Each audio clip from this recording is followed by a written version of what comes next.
All right. So I think we've got a lot of people joined already, and it's 5:03, so we'll get started. I request all panelists to turn on the video, please. And if you're on from multiple devices, I request you to please mute yourself right now. Great, there's no more echo. So thank you so much, everyone, for joining. We are so glad to have you here. I want to jump right in and pass on the mic to Bharti Chaturvedi, who is the founder and director of Chintan Environmental Research and Action Group, who we, Tamarind Chutney, are co-organizing this webinar with. And Chintan has really been one of the leading organizations working on sustainability and environmental issues, as well as social justice issues for about 2 decades now. And they're just foraying into circular fashion specifically, and we're really privileged to be able to partner with them as they start this journey and have bring in such a great panel together. So Bharti, over to you. You're on mute, Bharti, and also your video. I think you should turn your device. Yeah, great.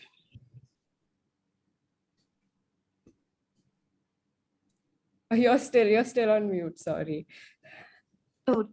Great. Now am I unmuted? Yes. Great. So, well, thank you, Tanvi. Thank you, Sanya. And a big welcome to everyone who's here. And you might wonder, if you've been to previous Chintan webinars, you might say, what is Tamarind Chutney doing here? And Tamarind Chutney, which is what Tanvi Vikchandani and Sanya, who's not on the screen right now, and several others, Charanya. So this is a small startup by all of these people, and what Charanya and Tanvi had in mind was, how do you do something that's fair, that's in fashion, and that's sustainable? And we thought it was a fabulous way to work if we would partner with people who are not just thought leaders but actually action leaders in this very, very boiling over, troubled, unsustainable world. And so today it's a big welcome from both Tamarind Chutney as well as Chintan, because we both have these shared values around circular fashion, sustainability, and justice. So you might say, why are we talking fashion? And you might say, oh, it's such an elite little thing. Why is Chintan in it? But here's a couple of things that really have compelled us to start talking about these issues and hopefully acting in the near future. And all of you obviously know, and you always think that the economy and environment is at odds. But on the other hand, the circular economy is this whole radical reimagining of how the world could be, where the economy and the environment aren't just complementary, but actually we produce and consume goods in a way that we don't keep, harming the environment, and we circulate materials. And give them a whole bunch of different lives and different avatars, so to say. And in fashion, fashion is a very resource intensive thing, whether you look at water, whether you look at my colleague Rehan, who does social media. He's been emphasizing, if you follow us on Twitter, and you must follow us on Twitter and Instagram and Facebook, whatever you prefer, or all.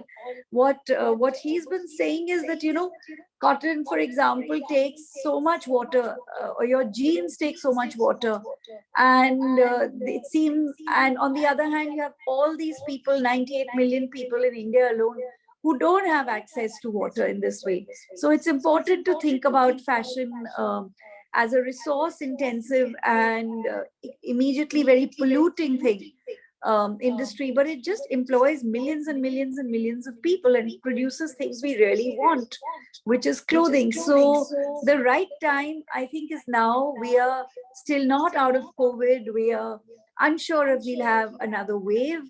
And meanwhile, we're reading about climate change. The west coast of North America is shellfish are pre-cooking due to the heat.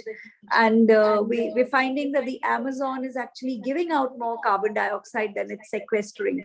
So we're at this terrible point in environmental terms where we've got this pandemic that severely impacted livelihoods, and fashion brands are canceling orders, workers' wages are being unpaid. But on the other hand, this climate crisis has to be acted on. And so I think this is a real time of reckoning for the fashion industry.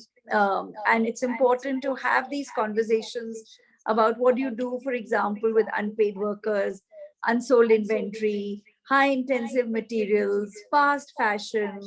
What do we do about this? And we wouldn't really have this conversation if we didn't have the Friedrich Ebert Stiftung, the FES for short.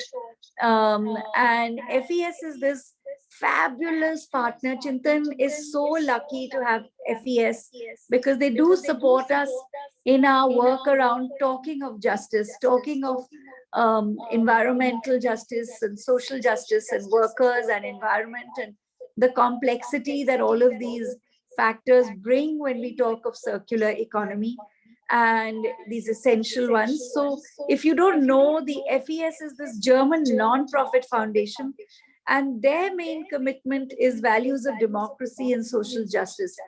And with this webinar series, FES would like to create a very nuanced, progressive kind of discourse for social, economic, and ecological transformation. And FES really puts gender justice and climate justice at its core. And I think those values are what Chintan also greatly, and Tamarind Chutney also values very greatly. And therefore, I think this is a fabulous partnership. I've already explained TC, which is Tamarind Chutney, that we're collaborating on our 2 fashion webinars. And Chintan has all these years of experience in sustainability and waste, but Tamarind Chutney is this young, sustainable fashion brand. So we thought, let's work at this together because we have synergies, we have thoughts, how does this work? And essentially, we bring together complementary knowledge, skills, experience, and all of those things. And now let me just hand it back to Tanvi Bikhchandani for house rules. Great. Thanks, Bharti.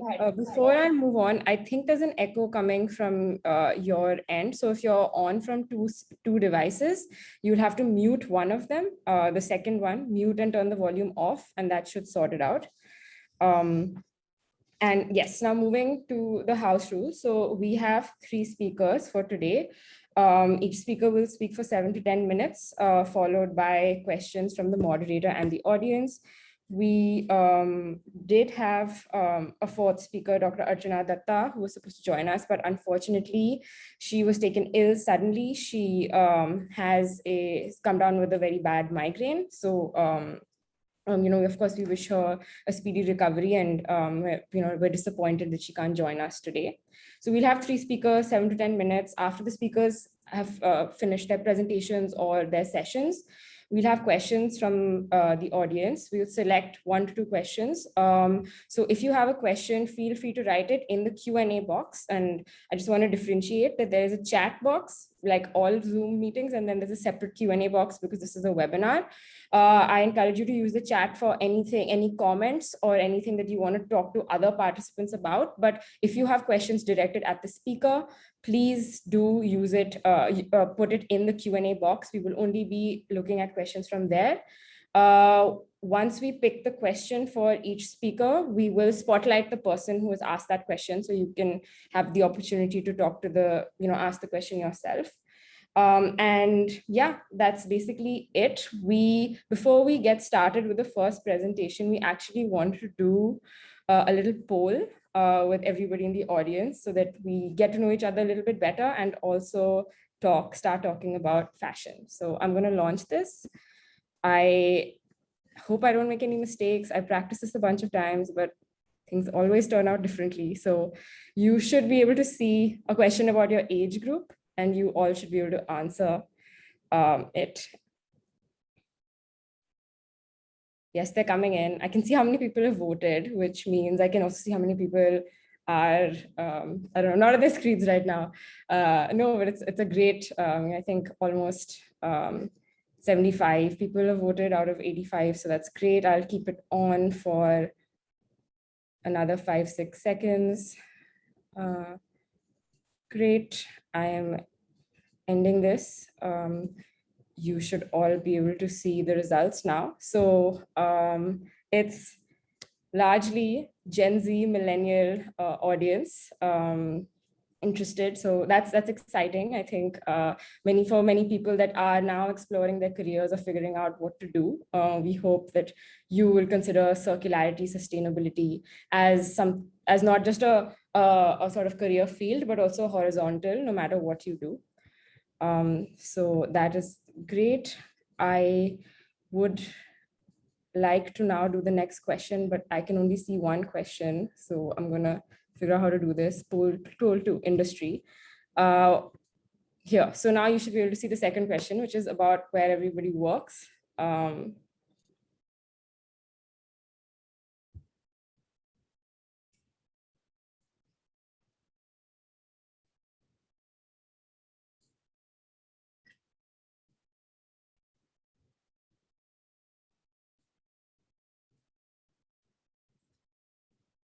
Great, we just waiting for a couple more responses.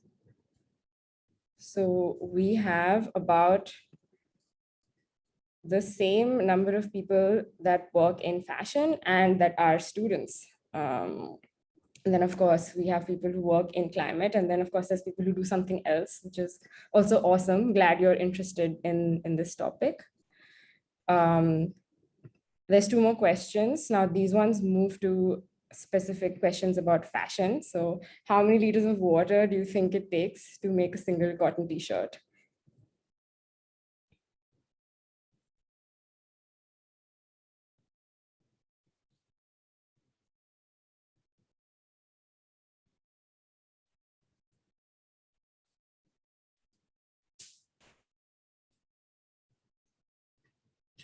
Just again, waiting a couple of seconds. Great, I'm gonna end the poll now. So we have 2,700 as half of the audience has chosen 2,700, which is the right answer. I don't remember the exact like conversion, but it's like 2.5 years of drinking water or something. So for everybody who maybe didn't answer or wasn't aware, it's a lot, which is why we need to have this conversation about circularity.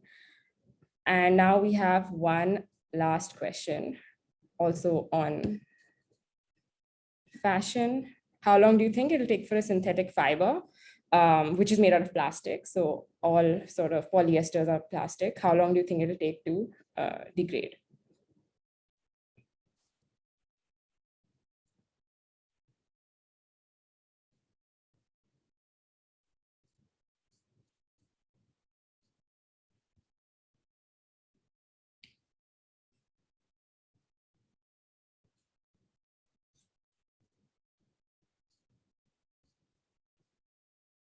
Great, just waiting a couple of seconds here as well.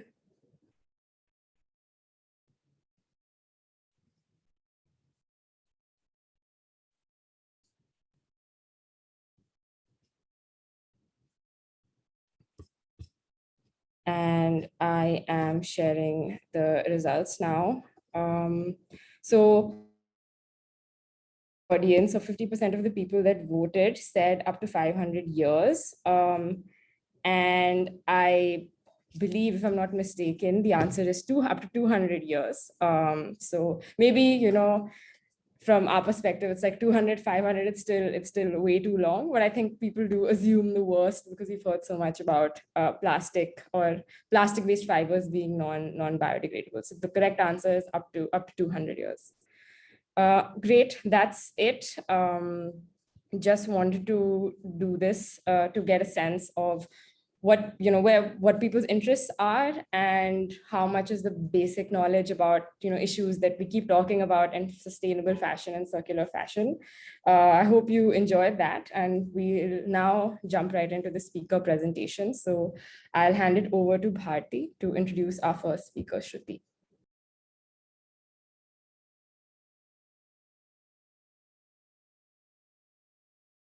Bharti, you're on mute.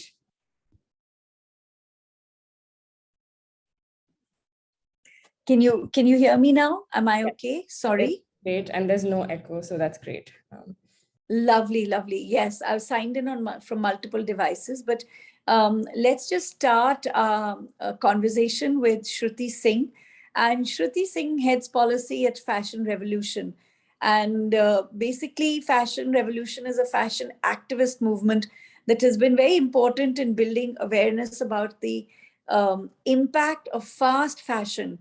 And if you've ever seen the hashtag "Who Made My Clothes," that's part of Fashion Revolution's push for transparency. But Shruti herself has a pretty formidable series, formidable kind of a series of knowledge that she's acquired. She graduated from NIFT, so she understands fashion, but then she did a master's in fashion entrepreneurship from London School of Fashion and the University of Arts, London. And then she did a master's in public administration from the Lee Kuan Yew Social School of Public Policy. So she's got these very, very rich dimensions. So I welcome you, Shruti, and I look forward to understanding more from your presentation. Over to you. Thank you. Thank you so much, Bharti, for introducing me, for your kind words, and for telling the audience about Fashion Revolution.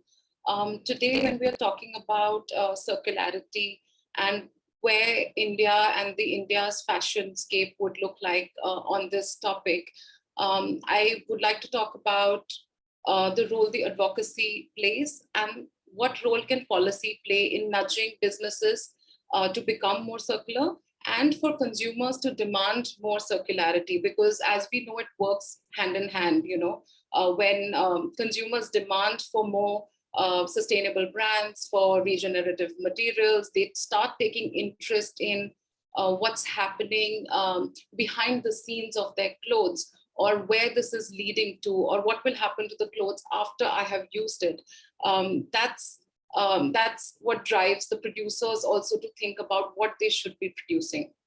So I think there's a strong interlink between what consumption patterns and production patterns, and also the role that advocacy and policy can make. So let's look at what are the barriers to circularity and what the main problems are. We are used to a linear chain of supply chain where you have raw materials. A crop is grown, there are raw materials, and which go through different stages of production. Then it gets retailed, you buy it, and a consumer uses it till it is of no use to the consumer, and then they discard it. So it ends up in landfills. And every second, a truckload of discarded textiles ends up in landfill. And I think that's a huge amount. So we generally don't think about what happens to our jeans once we've worn them out.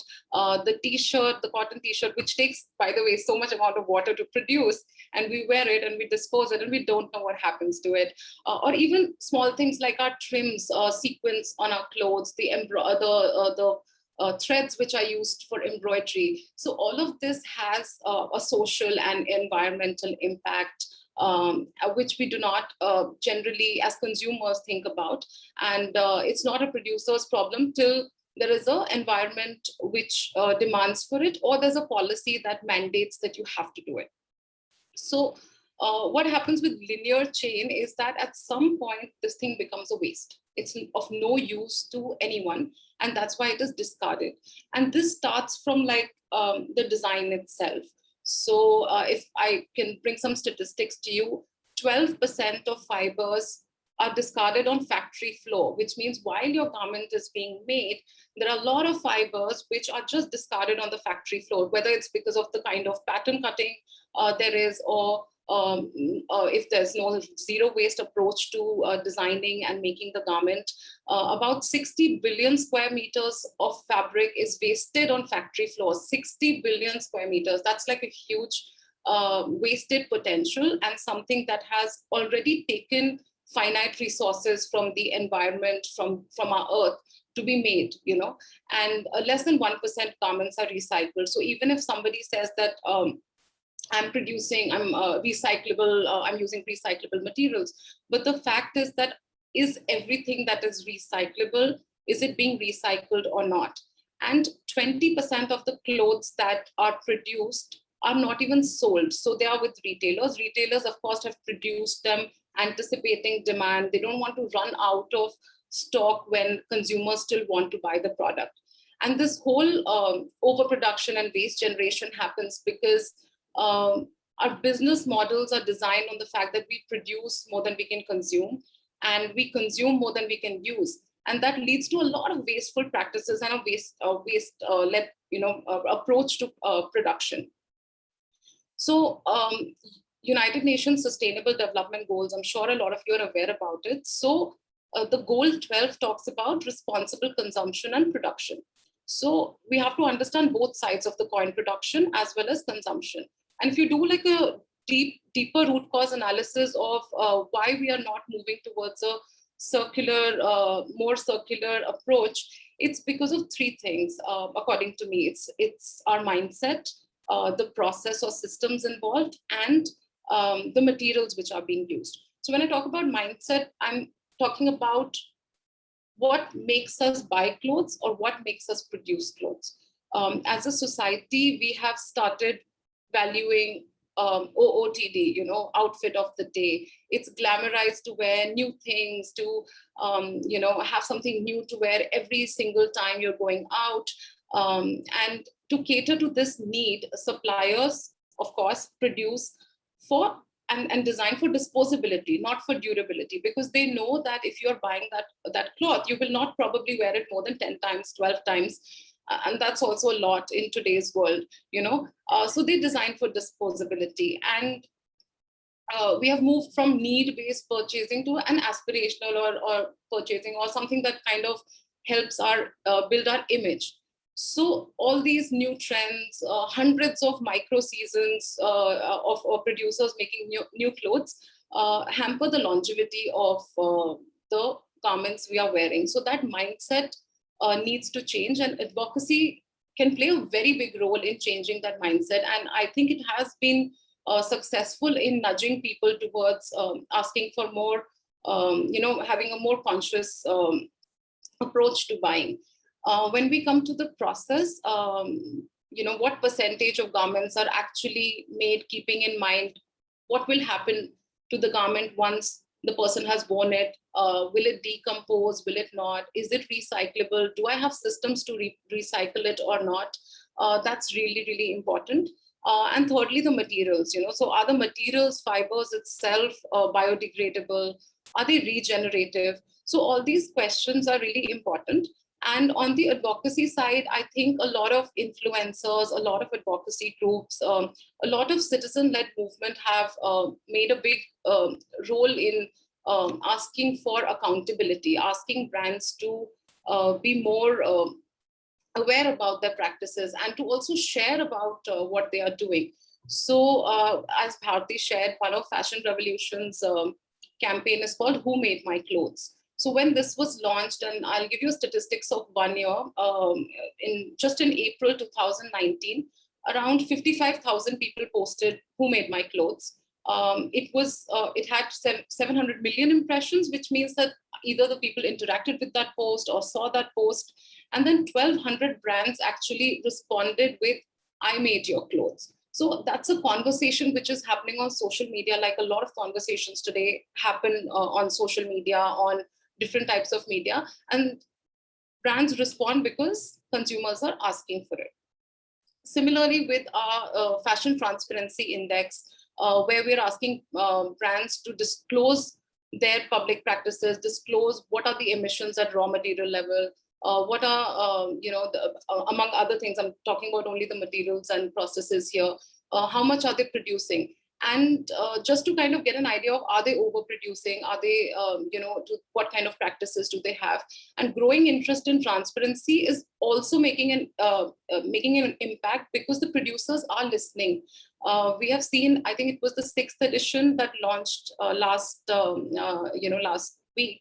And we have seen that brands earlier who were not disclosing anything about their practices they have started disclosing, because they know that there are people reading about it. It is impacting their brand image, and that's very important to them, because if the brand image is good, then they'll sell more. So having spoken about what role advocacy can play, I want to talk a little bit about policy. And that's inherently my field, and mostly I deal with government policy. But when I speak about policy is anything at any level. It could be your personal ethos or guideline. It could be as a designer or a brand, how you have translated your vision into guidelines for your workers, for your employees, for your business practices. Or it could be a government-led thing, which obviously has a stronger impact, so that these things become a norm. So, for example, if you're a brand which wants to kind of talk about circularity or have those practices, maybe you need to spotlight your practices. And I know brands that are not even, the threads that are being cut are actually repurposed into tassels, so they're not even wasting a thread, a piece of thread which would be this long would be converted into tassels.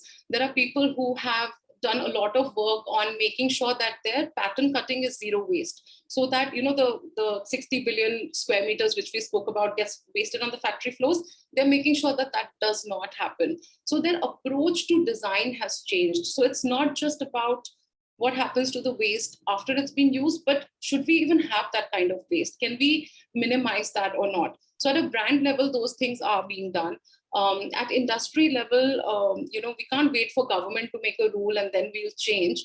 So at industry level, I'll give you an example of Copenhagen Fashion Week, which has asked that any designer who wants to work with them will have to make sure that they are using sustainable packaging. They have zero waste set designs, and that they're using either upcycled or recycled textiles. So 50% of the collection has to be upcycled or recycled textiles. So when a leading fashion week says that you have to do it, what happens is that the designers start working towards it, because if they have to work with a fashion week and their policy, they have to follow that policy. And that policy is that you have to do this. So that also becomes a vehicle for change.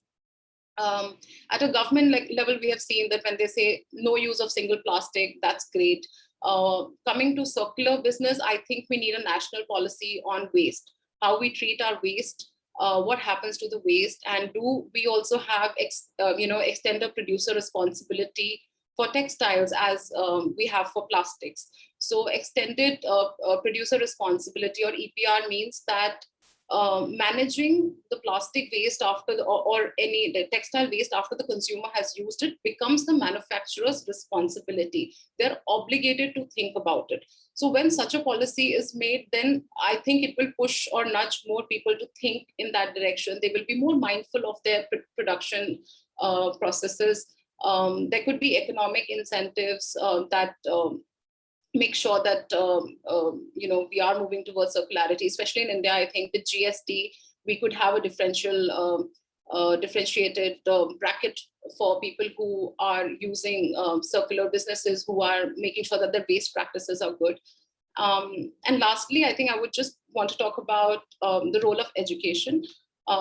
Personally, I think that from a very young age, and I'm not talking about only design schools teaching sustainability and how to design for sustainability and circularity, but how to value it. Like I started the talk with, as a society, we have started valuing different things. So those values are inculcated in schools. And I think we should have that as part of curriculum to make sure that we are truly moving in a direction that is more mindful of the resources on the planet.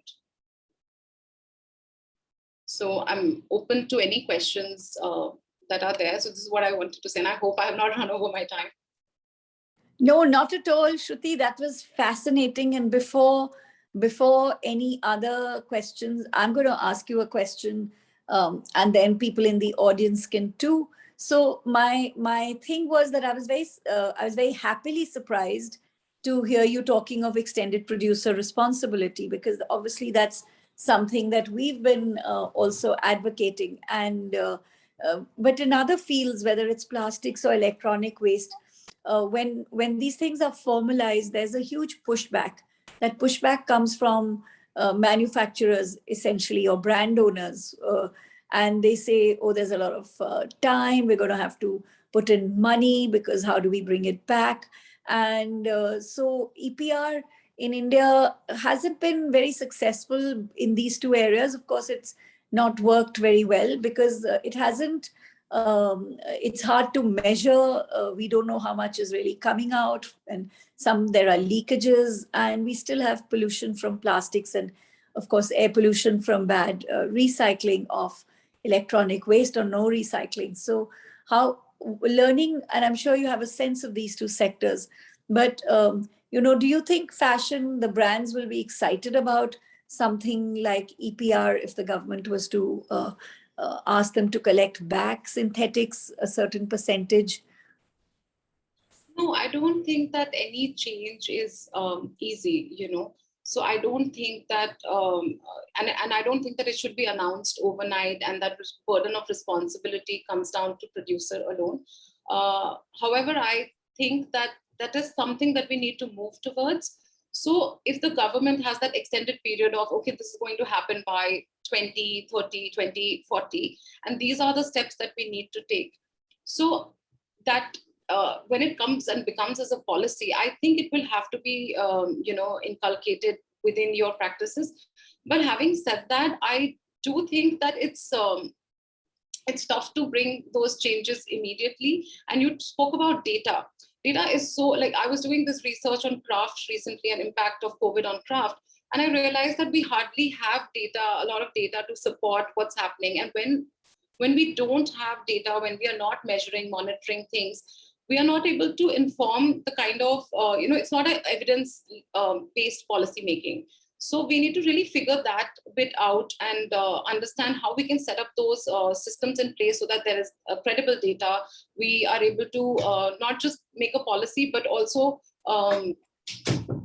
measure the impact of that policy, see the problems that are happening. So I don't think it's a debate of whether we should have it or we should not have it, and whether people will accept it or not accept it. I think it has to happen, but how it happens, and that's going to be a challenge, and something where we all have to work towards. And having said that, I think I come back to the point of demand. If the consumers and transparency is a big role, and we are looking at procurement policies of brands have become very, very stringent. So if they say that we want someone who complies with XYZ, then I think that is also a great nudge in that direction, that people say, okay, this is what we have to do, so we've got to do it. So then they start tracking, then they start changing those practices.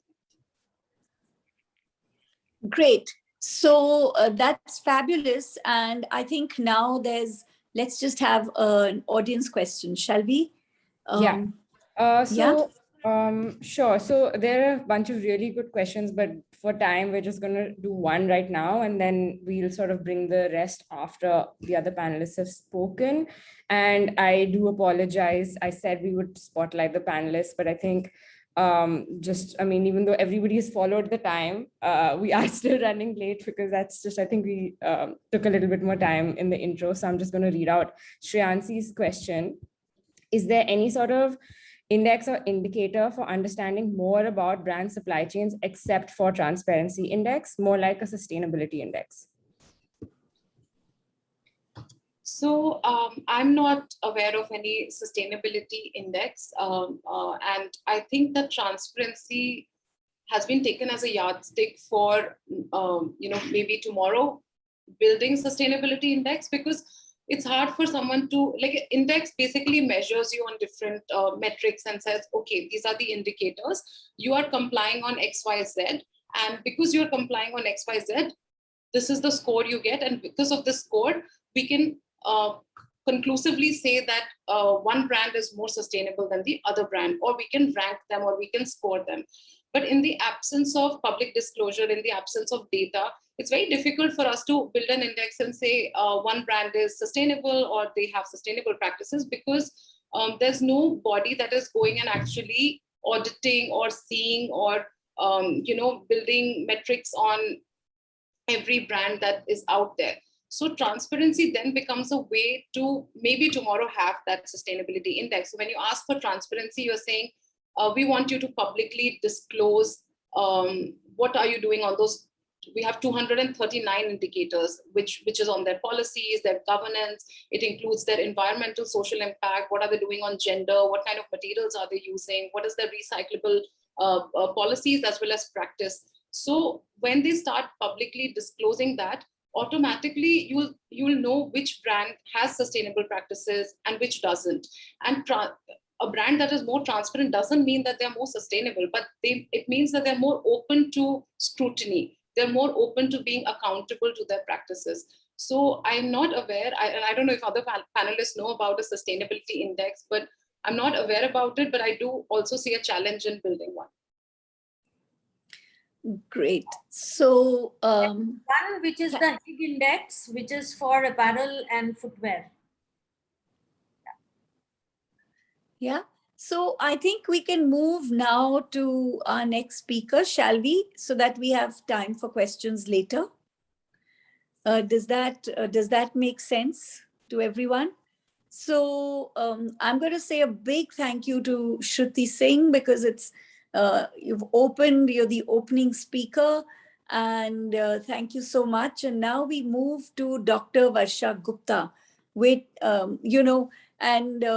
I spoke with Dr. Gupta, she mentioned that she had a PhD in the subject, in recycling post-consumer textiles. And I was fascinated because I didn't realize that that people actually had invested a doctoral degree in this. And Dr. Varsha Gupta is a professor at the National Institute of Fashion Technology, NIFT, in the Masters of Design program.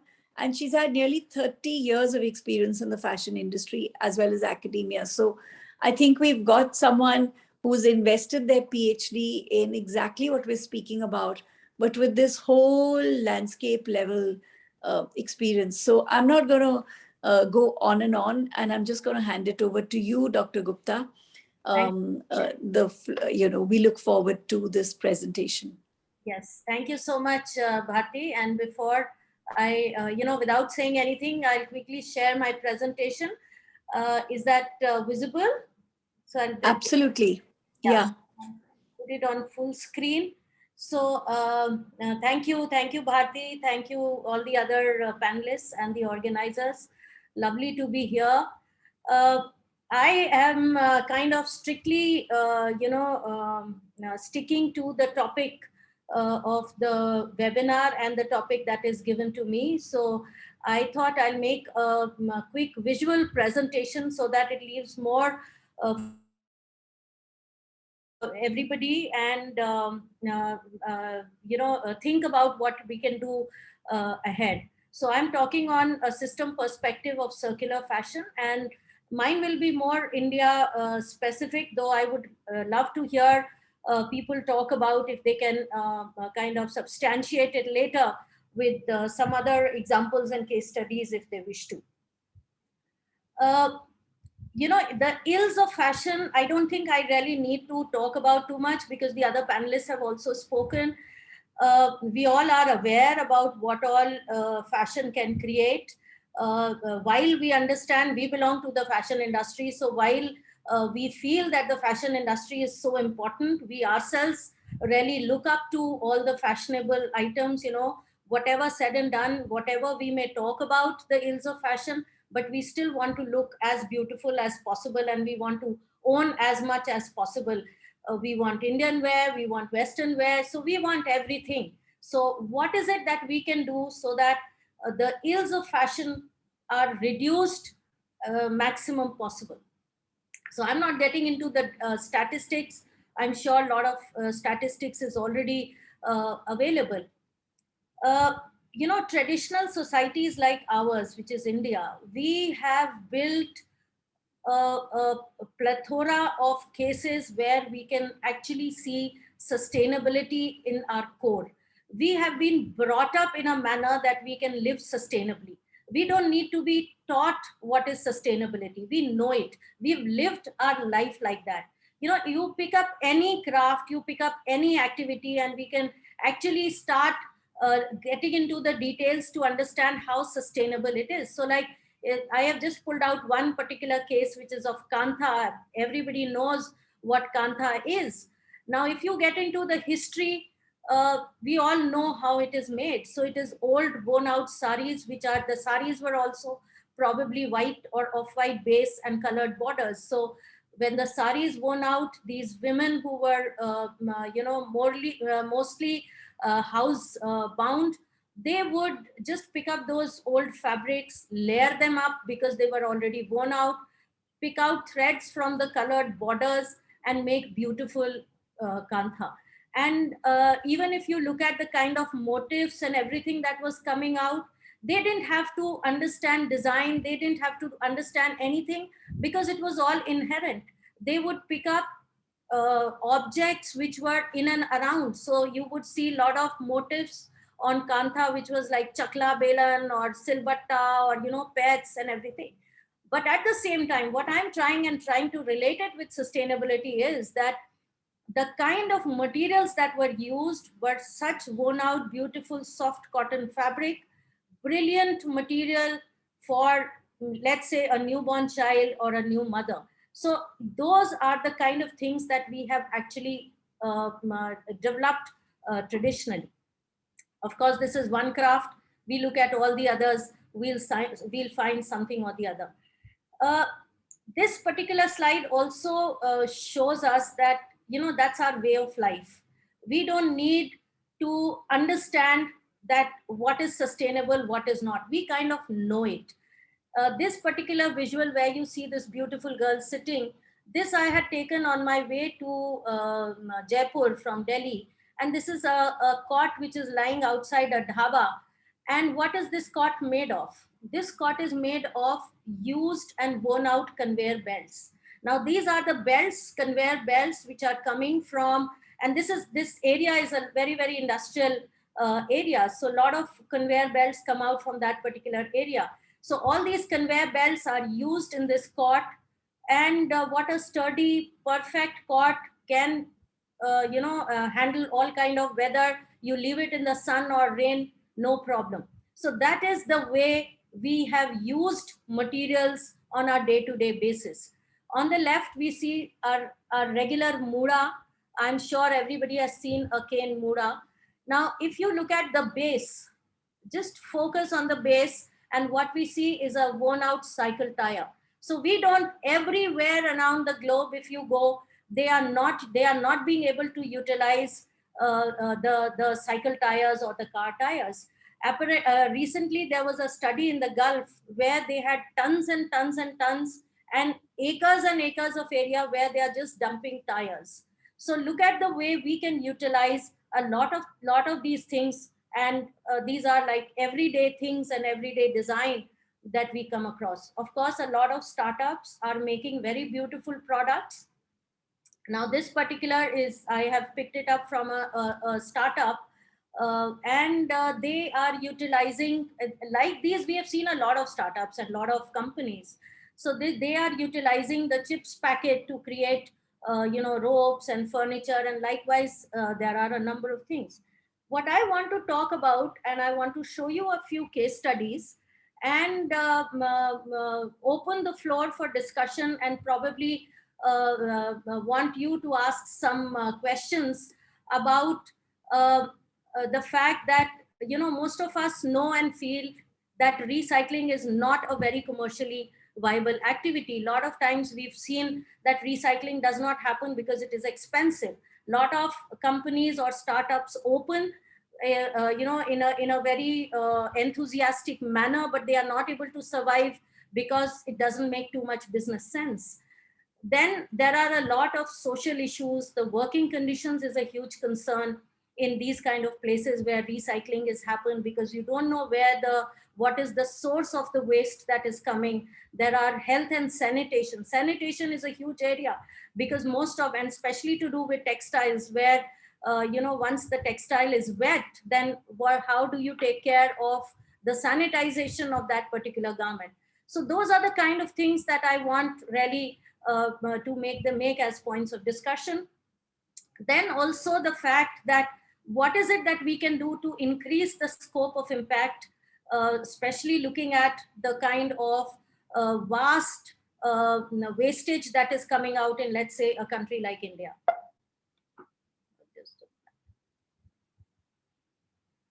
Yeah, so this particular slide is this particular visual is from a place called Amroha in the Moradabad district. I am not sure if you are aware about this particular place, but this is an eye-opener. This actually is an eye-opener. Why I'm saying an eye-opener? Because when I went there, there are about 700 plus units. And what are they doing? They are just disintegrating the textile waste, which is coming either as industrial waste or post-consumer clothing waste. They are disintegrating it, converting it back into fiber, and once it is converted into fiber, then it goes into the complete cycle again. So a very, very interesting area to look at. But what is the concern here? The biggest concern is that because it is all wastage that is coming out, the people who are working in this particular area, it's really a pity is in the manner that they work. Now, if you look at this particular man who's standing there, even though he has a mask on his face, but his eyes, ears, everything is open. And even I wonder how much time he's removing his mask just because he has to breathe. So if you look at the life of his lungs, I'm sure it is really, really disheartening. So these are the kind of things that one need to look at. In this particular visual that you see all black color. Now this particular wastage is coming from industrial waste, and depending on, since this is already color sorted, it is obviously understood that this is coming as maybe from a factory where it's only black color being produced. In Amroha, a lot of wastage comes from Middle East and Gulf countries, because the burqa industry is huge, and the burqa wastage comes here and gets refurbished back into black colored fabric. So this is one area of which we can look at, which we can easily link with circular fashion, because it is just converting it back into the cycle. I have another quick slide and a small video where you can actually see the machine being worked.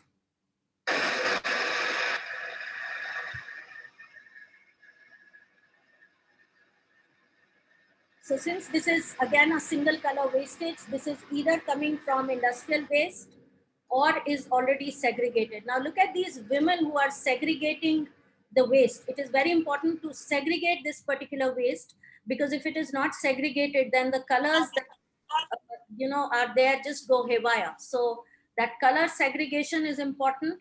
And because of the fact that you need to segregate it, when I went to Amroha, I didn't see any form of sanitization or sterilization being taking place. It is just not possible. The numbers are huge. And the women who are working here, at that point of time, they had no mask, no gloves, nothing on. So you can imagine the plight and the health and the sanitation conditions of these particular women. Compare the same thing that we saw in Amroha to, let's see something like what H&M is doing. I'm sure everybody has heard about what H&M is doing now. They have opened these kind of facilities in the places where they are selling their particular garments. And again, a very quick video to show what happens in their recycling units. This ozone chamber sanitizes the fabric in about an hour. Then Emily removes the buttons, labels, and zippers and cuts the garment so the fabric is easy to work with. The shredder strips the bits of cloth down further. and then I will take out the open fabrics. But this part of the process does require some new materials. So we will add some virgin fibers into the yarns to make it stronger. At Amroha also Another they are machine mixing the mixes virgin that fiber. cotton with the recycled skirt. Emily then rolls the mixed fibers into clumps and feeds them into a machine that turns them into what's called a fiber web. But what happens next makes the assembly line in Hong Kong the first of its kind. The fiber web gets bundled into these snake-like slivers. The slivers are then spun into ply yarn, the building blocks of a new garment. Finally, a machine knits a new sweater based on a computer design. Shoppers pay about $65 to recycle clothing here. Fashion retailer H&M bets this solution could eventually recycle some of the billions of tons of textile waste produced every year. So if you look at what H&M is doing, Amroha is doing nothing different. The biggest difference is the kind of intervention that should happen to these people that has not happened. Now, if you look at countries like India, there is so many numbers in the rural or the cluster areas. What if we are able to bring about a change in these areas and improve these areas? The scope of this impact would be huge. What H&M is doing is brilliant, but what India needs to know is, or needs to look at, is first look at this aspect, so that what is already happening is getting a kind of impetus to get to this particular level. Now at H&M, obviously all the machines are closed. The health and sanitation of people is definitely taken care of. Varsha, Dr. Varsha, we have just half a minute now to wind down. Yes, quickly. Yeah. So this is another example, which is the Chindi Dari, happens all over the world. And, this is again some visuals in this particular. This is a company, which is the Rug Republic, which is using denims. The biggest thing that they are doing is that they are cutting denim, because this is a technology which is required. And just because they have been able to bring in this technology, they are able to make these beautiful rugs. A very small video. I'm not running the video because, as Bharti has told me, that I'm running out of time. But this is a video which most of us have definitely seen on social media, in which these people who come on bicycles and bikes, and they take your sari. You need to pay not more than 10 to 20 rupees. They tear up the sari, make a rope out of it then and there in a maximum 1.5 minutes, and give it to you. So what happens with that is that you have been able to recycle your sari into something which is so brilliant to use, let's say even for cattle, because when a cattle is being tied with a nylon or a plastic rope, it obviously hurts the neck, but a fabric rope is much softer. I want to just leave with this particular slide just as a food for thought, that while we are looking at excellent interventions like H&M, can for India we look at something like a rural-urban coexistence, that the urban wastage goes to rural, is converted as value-added products, comes back to our urban environment, and in the process bring about economic development and empowerment for the rural people who are dealing with it. But the way forward is lots, and the way forward would include thinking like systems approach, creating awareness, education, design and technology intervention, of course, research and development, and financing. Thank you, Varsha. Thank you, Varsha, for this presentation. And I'm just so glad somehow that we connected and that you were able to come. I think this is a really big eye-opener. I have a quick question for you. Yes. It's more a thought, and then if we have time, an audience question. And my question really is that, when all these things are used, but eventually even the mura or even the chindri dari is going to, essentially be worn out. And then you'll still have that textile problem. In fact, it'll be even harder because there are these chindris that could be blends and they can never be recycled. So, there is a glass ceiling to many of these approaches. And what do you think of that if you could answer that in under a minute so that the next speaker gets time? Yeah, quickly answering your question. So if you have to look at all these aspects and we look at it into like a system. So for example, I say my sari. So my sari goes for chindi dari makes dari. Once that is worn out, it goes to Amroha. So what has happened is that then it gets converted back into fiber and yarn and back into fabric. Of course, it has its life even then, but then this is still a cycle which is closed loop. So if you look at, there are many such kind of possibilities that exist. It is like when we have our own garment in the house, we make sure that we use it till the last bit. So it's exactly like that. Great. So going back to Tanvi, do we have time for an audience question? Sure, we can do a really quick one. So I think one question that Rasika Murli had, it's in the chat box though, so everybody else, please put your questions in the Q&A box so I don't miss it.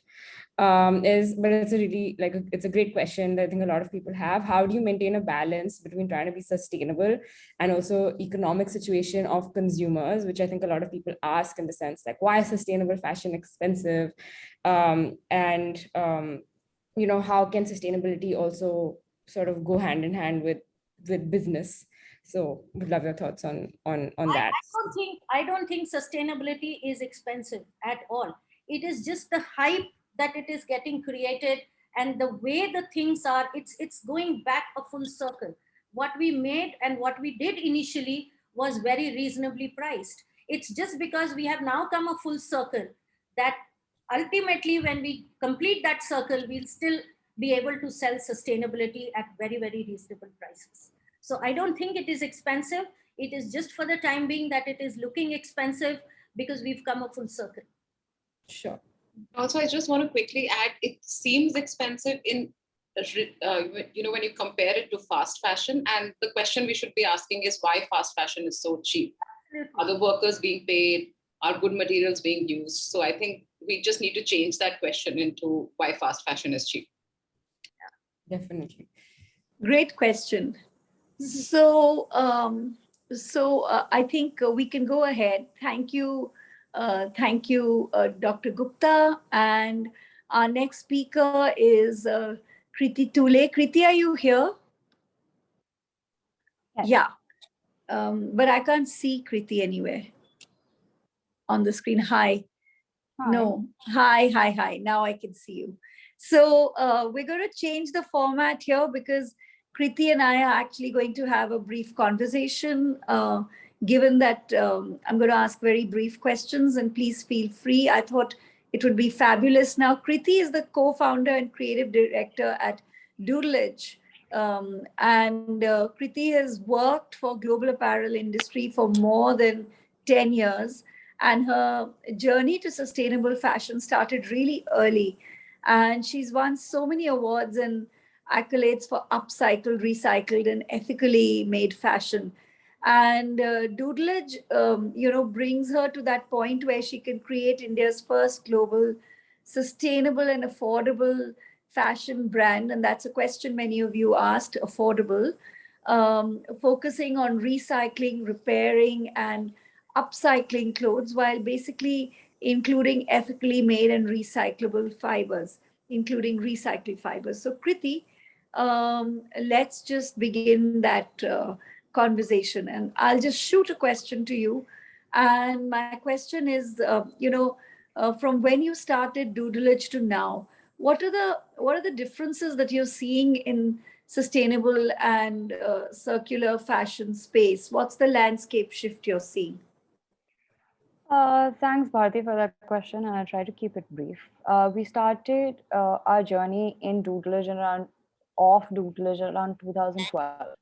Now, this was the time, if you remember, it was sustainability definitely wasn't a conversation. We were just about starting online shopping, and all of these brands around, fast fashion were just about entering India. But globally, all of this had sort of the circle had already been done and dusted. They'd already done fast fashion. They were now moving towards sustainable fashion. And it was at that point very hard to even start a conversation around sustainability because we were, as a country, just about moving from being sustainable to being unsustainable to buying fast fashion to having a lot of cheap alternatives to shop to having like a whole global consumer kind of a aesthetic buying fashion sense and things like that. So at that point, every student would be a Fab India consumer. Everybody would actually be looking at wearing clothes from their siblings, etc. So this was the shift that we were at that point looking at, and we could already see where things were going. I came from an export fashion background, so I'd already seen the kind of production wastages that already exist, and if we change the consumption pattern, where the rest of the fashion industry is going to go in terms of fashion. So that is when we started, and that was the conversation that was very difficult to have at that point in terms around sustainability. From then, we've very quickly, actually, as an audience in the last 10 years, have expanded to understand sustainability again, talk about sustainability. Media has adapted sustainable conversation as well. People are again going towards at least being interested in making sustainability cool again. So I think the conversations have changed in the last 10, 12 years. There's still a lot to sort of, from a consumer perspective, from a producer perspective, it's still very challenging, the whole space of sustainability. Like you said, that, while we are all involved in fashion as an industry, and we can't really shun fashion. We just need to find alternatives and greener solutions. And we also employ the second largest employers in the country. So it's not like we can say that, okay, let's not do fashion anymore, it's not sustainable.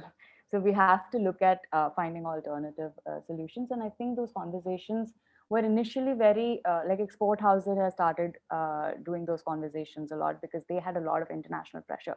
Now those conversations among homegrown brands are also coming around. It's still not such a big conversation in the retail setup in India, which is the mass consumption pattern in our country. So I would say that they're changing, they're moving, they're growing, but there's still a long way to go. Great. So, Kriti, in this webinar, we've heard both circular and sustainable. And my question to you would be, so what's the difference between being circular and being sustainable at every part of the supply chain? How do you see that? So sustainability is step one, I feel. Circularity is something that actually can be taken care of at the point of how you're creating the label and how you're designing your brand, how you sort of think about the raw material that you're going to start consuming, etc., and to have that closed loop economy. Sustainability is slightly more simpler as a space, and for most brands it's slightly more approachable as well, and it's okay for them to not be able to close the loop immediately, but they start taking smaller steps towards being a sustainable brand, which means that you can start with thinking about what kind of raw material you're using, then sort of expand on what other kind of raw materials you could work with. How can you sort of look at more resource intensive process, like resource reducing the resources that you're consuming.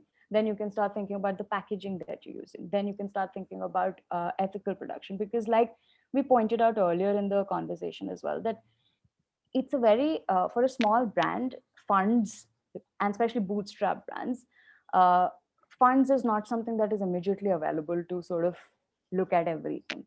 So you start approaching, sustainability with one thing at a time, and then hopefully you'd be able to sort of be able to expand into becoming a circular label, where you start thinking about what happens to the garment when at the end of its life. Can I create a collection system for my garment? Can I get it to another recycling unit, say in Amroha? Can I donate the garments to them? Can it go back to recycling, or can I go and donate the garment to a chindi weaver? So thinking about circularity is the end game for a sustainable brand, probably. So, Kriti, I'm going to. I saw this question, and I'm going to ask the question instead, because it's because there must be so many, and besides, there's a time issue always. And Pradeep Saha, who's who runs damage control. Damage control is this sustainability and essentially. A development sector. It's a very well-known and very well-respected communications organization. And Pradeep Saha is saying that, fashion industry is the window dressing of consumption capitalism. So we shouldn't talk about sustainability in fashion in isolation. So how do you really expect it to turn its role around when it's like it indicates how we consume? How do you expect that to change? See, I completely agree that the whole conversation around fast fashion and the concept of it sort of started with with creating consumption. It's not even something that existed. It's not like your clothes sort of just evaporate after you wear them 10 times. So it's a need that the industry has created, that you now have to change. The trends changed and you have to sort of buy new. So that's just how in the past our industry has functioned. But fashion also sort of stands on the crossroads, right? That uh, there are so many people involved. There's so many people involved in the behind the scenes of fashion. So it's important to sort of think about alternatives to how we've existed in all of this time, and to find alternatives to how we can also provide livelihood to the people who are currently involved in fashion. And those conversations have to, like Shruti initially pointed out, have to change from both a consumer level, has to change from a producer level, and that comes a lot from communication. That till now the communication has, and you would see this pattern changing. Till now the communication has always been about what the celebrity is wearing, and uh, you know why do, like, you need to buy this because this particular person is wearing. That glamorous side of fashion is slowly sort of fading away. You'd see the bigger brands sort of, whatever, even if it's greenwashing, they'd also start adapting to various sizes of models. They would take various ethnicity of models. There'll be a lot of real people taking over conversation. There'll be a lot of client share posts instead of celebrities wearing clothes. The newer generation brands will start talking about who is making my clothes. This is the person behind the clothes. So that conversation itself has sort of within fashion slowly changing. Like, everybody agrees that it's not going to be like an overnight change. Fast fashion itself has taken like 150 years to develop. And hopefully with Indian fashion scene, because we've seen the burst of both sides, from consumption and from production, hopefully with the Gen Z new age fashion brands uh, that are coming into conversation, those conversations itself begin to change. And to an extent they are, and to a vast majority it isn't. I just feel that if sustainable fashion itself is a lot more available, a lot more accessible, a lot more affordable, and a lot more aspirational, these conversations will start changing. Great. So I have a last question, which is, I'm just curious about what are the tensions between what's viable for a business so that they continue to be a profitable business versus what's actually circular or sustainable. What tensions are you seeing in your experience? I think massively funds. I think I think most if you look at how, there are a few things. So fashion brands in India or homegrown fashion brands, you would not see develop in a way how global brands would develop. Funds to start as a fashion label is very difficult to sort of get in the country that we work with. So, and then if you look at impact investment, that's not something that is that even involves fashion. If you want to build like a social enterprise that is run by a fashion brand, where the brand itself can create clothes that are consumables, that are desirable by the audience, and is able to sort of help, better livelihood, better wages, and fund all of these programs. Uh, like Shruti pointed out, there's no data available to get funds from impact investments to this. So that remains a problem in terms of growing sustainable fashion and making it, more affordable for a larger audience. Um, and as a bootstrap brand, it becomes like we initially started talking about what's the difference between sustainability and circularity. That supply chain itself needs to be approached one thing at a time. Everything at this point is sort of building as a sustainable fashion brand is also growing. So 100% ethical business, for example, might not be 100%, using natural resources, for example. So, and if it's using a lot of natural resources, like if it's using, for example, solar energy instead of crude oil, it's a very big unit. They might not be able to help a small scale unit. So there are a lot of broken elements. If you, for example, want to recycle your clothing, there is no collection system that is available in our country where you can donate the clothes which will go into recycling. If you go to a recycler, they will tell you that I need at least 90 tons of garment wastages to accept you as a registered vendor to recycle to regularly receive raw material from your end. So the entire supply chain for circularity is broken, and to be able to build that, you need, again, the right amount of funds going into different places for organizing all of this. For example, Varsha pointed out that it would be great if rurals were doing this and urbans were doing this. These kind of changes and these kind of initiatives right now are run by at a very individual level. For example, if doodlage started in a certain way where we looked at just upcycling to start with, then we sort of expanded to recycling and introducing more fabrics that people are already working to develop. But when we started using recycled fiber, the fiber itself wasn't developed enough. We spent enough time with units like Kalum to develop the fabric and have like a much softer fabric which could then be converted into garments. Then post that, we started looking at our own wastages. After we had sort of done all of that, now we're looking at, how can we look at developing recycled fabrics for a lot, like, for other organizations.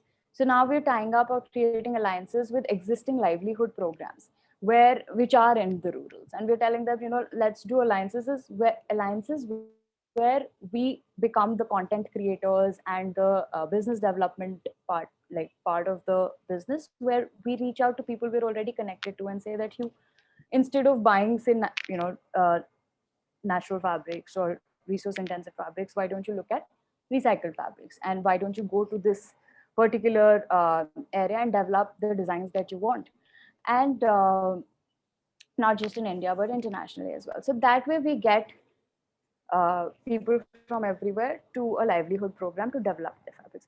So while all of this is sort of great to do, it just requires a lot of funds, which as a bootstrap band you can only do one thing at a time. If it's a government intervention, then there should be enough funds that are available to do all of these things. Great.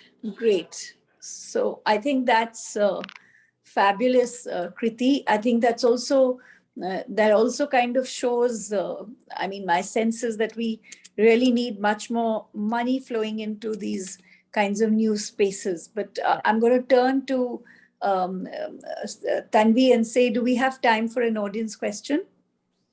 Sure. I think we sort of move straight from this to audience questions for the whole panel. So I think I'm just going to start Let's do one that. question, Let's do that. which is a very pointed question, and a lot of people who are interested in being sustainable consumers might be interested. And I'll ask it to you, Kriti, and of course anybody else can answer.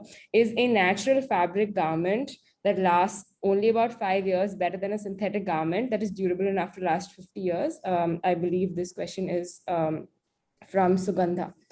So, Kriti, yeah.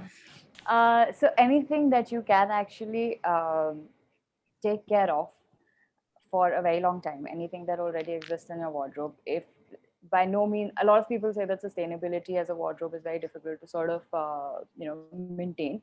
I would sort of say that I have 15 garments and I've lived in them for like 8 years now, and that's very cheap. So if it comes to buying a polyester garment or a cotton garment, I would always say that buy a fabric that is eventually, the end of the life for it. You can still put it in a composting bin and it will sort of wear out, and you would be able to wear it over and over, repair it over and over, and flaunt it over and over. Whatever you do with a polyester garment, it would, like, you buy it once, you will outwear it, but it'll still stay after you were done and gone and dusted. So I would ideally sort of look at advocate for natural resources. Got it. Yeah, no, that makes a lot of sense, and I hope everybody here who's sort of thinking of the one sustainable thing they can do in the next time they buy something, sort of takes note. There's another question that came in just now, and Shruti, I think it would be great to get your thoughts on it. How to maximize impact, because often new concepts become buzzwords or selling points for brands. Like, we've seen a lot of greenwashing, but there's no evaluatory mechanism. Can I see the question? Sorry, it's in the chat actually, by Vikas. The question is asked by Vikas. True, I actually agree with Vikas, because it does happen, and we see that, and it's more evident by the moment you have Environment Day. You suddenly see everyone posting about how great their clothes are for the environment, how great the products are, and then it just dies down. So the messaging dies down, and then it's so hard to say. It's like we're surrounded by fake news also. So it's so hard to say what's a fact and what's what's true, and what's fake and what's greenwashed. So there is no evaluatory mechanism, but when in the lack of that evaluatory mechanism, I would say certifications play a big role. So if something, when you can't evaluate it yourself, or if you think that you can't do enough evidence or investigation into it, then rely on bodies that can become a benchmark for whether it's a certification of fair trade. So if you are buying from fair trade, that a certain lines are being followed, certain things are being implemented, so you can trust that aspect of it. So if a brand is saying, I procure from fair trade, or I am a fair trade brand, then that's a great certification. So similarly, there are other certifications that you can look at, which brands have, to make sure that they are selling what they are saying that they are selling. So I would say that look at certifications. Great. Thank you, Shruti. So, Dr. Varsha, there was a question for you, which was, around the sort of urban-rural connections that also you had spoken about. Moving textiles and products from one place to another, like urban-rural, for recycling or upcycling, does the transportation carbon footprint not slash down the positive impact we're trying to make by recycling? And I think that sort of can be extended to all shipping for all garments, especially if you buy from abroad. Yeah, so I think a very good thought, but when you say rural, urban, it does not necessarily mean that urban and rural have to have that kind of distance amongst each other. There are a lot of pockets within urban environment as well, which can actually work as areas which are probably not so economically there, and they could also take it up. At the same time, when you are including it in as a complete system, you could create a system where there not too much transportation happens. So if you're doing it region wise, then each region could take on urban rural, and likewise you could create a system so that not too much transportation happens. But of course it's imperative to say that transportation carbon footprint would not come in, but definitely you can reduce that. And there are means, if the distance is less, you have modes of transport which do not create that much carbon footprint. Like if you get into our rural pockets, they are using a lot of cycles and things like that, or electric vehicles, or other vehicles where there is no carbon footprint. So that is something which you have to look at in totality as a complete system. Great, thank you. I mean, I think that's also it's so important why we sort of talk about circularity across all sectors. I mean, I think we were discussing right before this webinar only that, we could talk about clean energy as a big part of circular fashion, but clean energy is a big part of circular economy in general. So there'll definitely be spillover effects. Yeah. So I want to ask one last question. I'd like to ask all the panelists this question. The question is, how would you advise people to educate consumers, their family and friends who don't belong in the fashion industries about sustainability or to shift away from fast fashion? How would you advise people? Okay, sorry, just come twice. Same question, repeated twice, but basically, how do you educate people to move to circularity? So are you looking at some innovative ideas, or what? All would love to get your 2 cents, and from the rest of the panel too. I think for me, I would say that maybe people who are manufacturing, they come up with label on, like, every time we write wash and care, maybe a one line on how it can be recycled, or what are the areas near your places where these things can be recycled, things like that. So that is something which I feel can actually help person. When you look at your t-shirt and you see a label that, okay, this is the way this particular garment can be recycled, or whatever, what are the components, something like that. Sure. I think the question was also specifically about, like, if you're interested in circular fashion, how do you get your friends to, and people who are not that interested, how do you convince them? So, If there's anything on that. Young generation would have better ideas for that then. So Sure. I think, this is a lot to do with, you can't impart knowledge.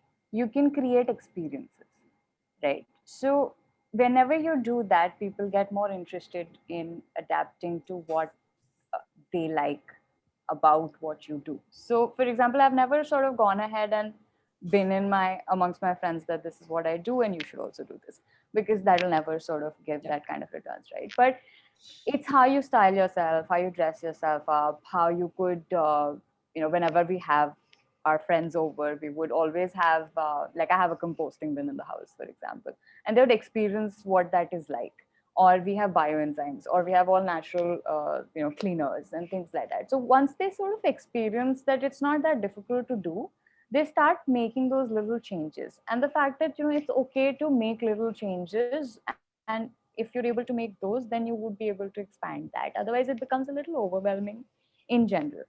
The other thing I think that we've done in the past is within our studio as well, to have like a lot of swapping get-togethers, where people can sort of come together and just swap their clothes. And these are just smaller, more fun and interesting things around fashion, as to how it's not always around going to a mall and buying new clothes. At times it could just be about exchanging clothes that you have. So if you could create those little experiences for your friends, I feel that it would sort of start impacting them a lot more.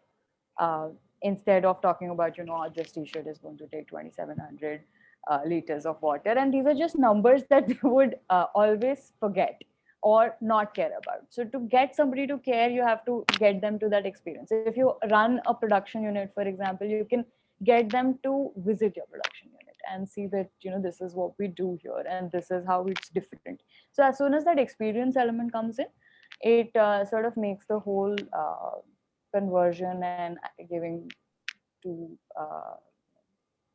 getting them to care more about what you do. I think I would resonate with what Kriti said, because most often you can keep telling someone that this is good, this is bad, this is right, this is not right. But when a person gets to understand and make that choice themselves is when they would truly imbibe it. And having said that, I say you should keep amplifying the voice, but don't stop telling people what impact governments have on environment. Don't stop talking about it, because the more we talk about it, more people learn about those things. Just for an example, I'm someone who does not post a lot on social media, my personal social media. And I think I remember posting one thing, and I had my relatives calling me up, who are not part of fashion, and saying, I didn't know cotton uses this much water. Are you sure, it's about cotton? And, and then I have that conversation. So just posting something small can open up conversations which can lead to good decision making. And I think Open Studio is a great idea when people get to experience for themselves the process behind making clothes. That's when they can really understand what needs to change. So I think that would be it. Am I right, Kriti? Am I right? Sorry, Tanvi?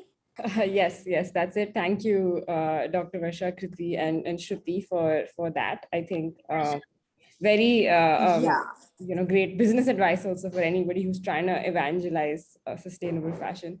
Bharti, over to you. Yeah, thank you, Tanvi, and thank you to all our panelists. I think it's kind of time now to wind down. We just have exactly 2 minutes left, and I'm thrilled to share that we are in Chintan. We do. I mean, it's a pre-COVID thing, but every couple of months, 3 months, we would all bring in clothes we weren't wearing and do a clothes swap, and it was always fabulous. I ended up with spectacular clothes, spectacular dupattas, and people ended up with dresses. And we found that quite often, the reason we were willing to give away our clothes, and a lot of people said that, they said, I've worn it enough times, and I just don't have the love for it anymore that I used to have. It's so beautiful. It's in great shape. And I did the same. I gave away so many dresses saying, it's not me anymore.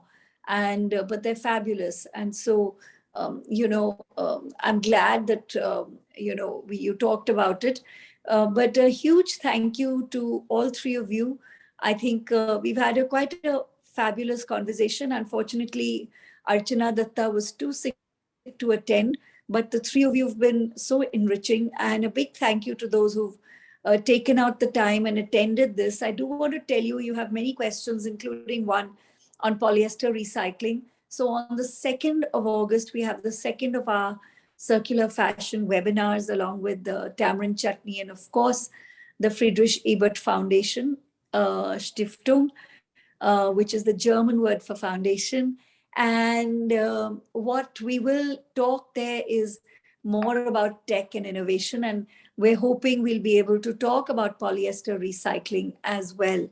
And I look forward then to all of you coming back on the 2nd of August. And we will have a lot of interesting webinars, whether it's on the repair economy, on furniture, which is a whole new thing as well. And so watch out for our announcements. At this point, I'm announcing the 2nd of August webinar, which is on tech and innovation in circular fashion. And spread the word, bring your friends, and a big thank you for today. And a big thank you to Friedrich Ebert Stiftung, because if they weren't here, we wouldn't be here and we wouldn't have this conversation. And a heartfelt partnership thank you to Tamarind Chutney. It's been a pleasure. And bye for now for everyone. Thank you, everyone. For those who are asking, we will share the recording. And if you still have questions, feel free to write in to us on email, and we can take the conversation forward. Thank you. Thank you. And it's our email is in that chat, so you can take it down, write it, and we will send you the recording, try and answer the chats. And if the speakers are available, we could link you with them depending on their time and workload. But